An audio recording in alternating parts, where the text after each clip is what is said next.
Peygamber Huda aleyhisselam Benu Kureyda diye Yahud'un tayfalarının biri Medine'nin daş çevrevine Yahud diye milletten köp peygamber öldüren milletten 3 tayfa varmıştı. Benu Kaynaka, Benu Nedir, Benu Kureyda.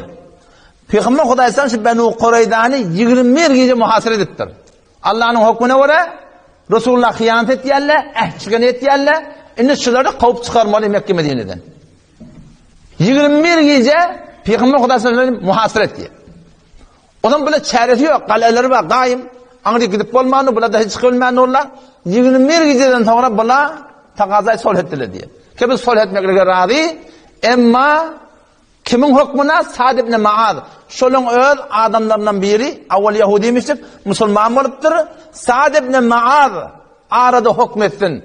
Şon hükmüne göre biz etek düşecek ve bizi götürden göverin Şam'a karşı. O şonun meneştaş teorekleri bizi götürden göverin. Biz şona razı ediptirler. Yöne arada Ebu Lubaba'nı verin diptir. Ebu Lubaba radıyallahu anhu sahabalan biri ve şol Yahud milleti bilen oğlun şolun ahni yaşayan şekilde bir modal mal menani mamule edip burada şolun ellerine şonu iyi ver biz şöyle meşveret edecek, matlaklaşacak diptirler. Şondan Ebu Lubaba giriyor Yahudi'nin kalesinin içine. O zaman var kurun etiyerler. Ne maslahat, ne yaparım? Sa'd ibn Mu'az'ın hükmüne göre bir insek nezile, iğneyli mi, inmeyli mi?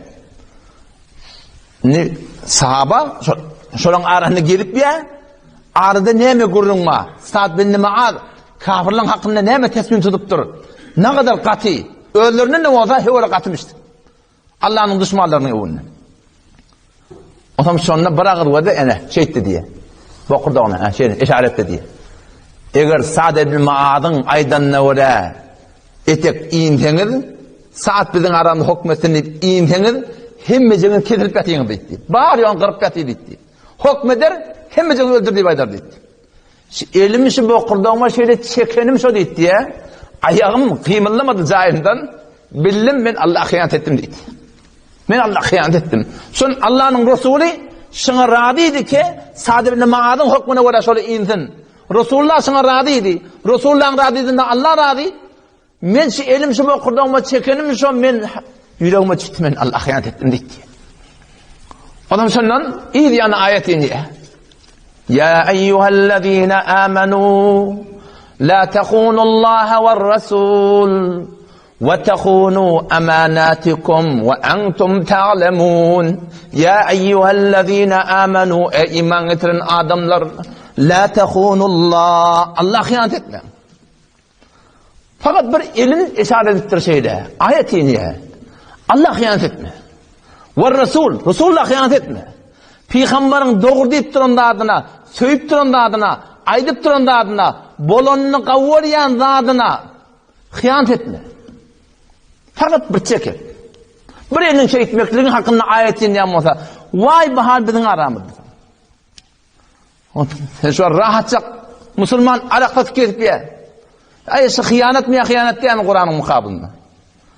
Müslüman bila nispet arayışka kuruptur. Peygamberin sakalını günne günahı askallarına koyuyor. Peygamber göversin deyiptir. Şu hıyanet diye mi? Şu arayışkar hıyanet mi ya hıyanet diye mi? Ödün kazabet et. Fakat siz barmağın şeyden ben hıyanet ettim deyiptir. İşaret ettir fakat. Ya oları ki bila nispet dinanan araçlarını kurup dinanının, Türkmen Müslümanın her bir Müslüman olsun saçını kesip, karşını alıp onu şeytanı mendeş edip cemaat terli verip, tur kaydırıp ya tur satıp ya tur kiraya verip şunu mendeş rahatlar edip ayaşı dine hıyanet mi ya hıyanet der. Ya oları ki ortadan malakim o belki futbollu dükkan açıptır. Sırahaten alel elan ilin arasında kumarbazı yola çırptı. Ayaşı hıyanet mi ya hıyanet der mi? Ol Müslüman doğalları kesin şu çağrıda varsan doğalla varsan tamam otuyla seninle berden ahım molla varkesin tere metelek toklayarla sana aya şun edip durani dine Müslüman doğan hıyanet mi ya hıyanet der mi?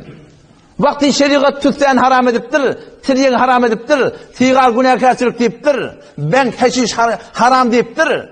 Sen gelip tükende sigar rahatça satıp oturuyorsun, Ayşe Allah'a, Resulullah hıyanet mi ya hıyanet diye Müslüman doğun. Burma Resulullah Allah Resulü ters keplemeklik. Burma Allah Resulü ters etmeklik. Haydi koyuşlusun. Bir kepleptir da o taraf ederiye etmer o cüdegane vurun.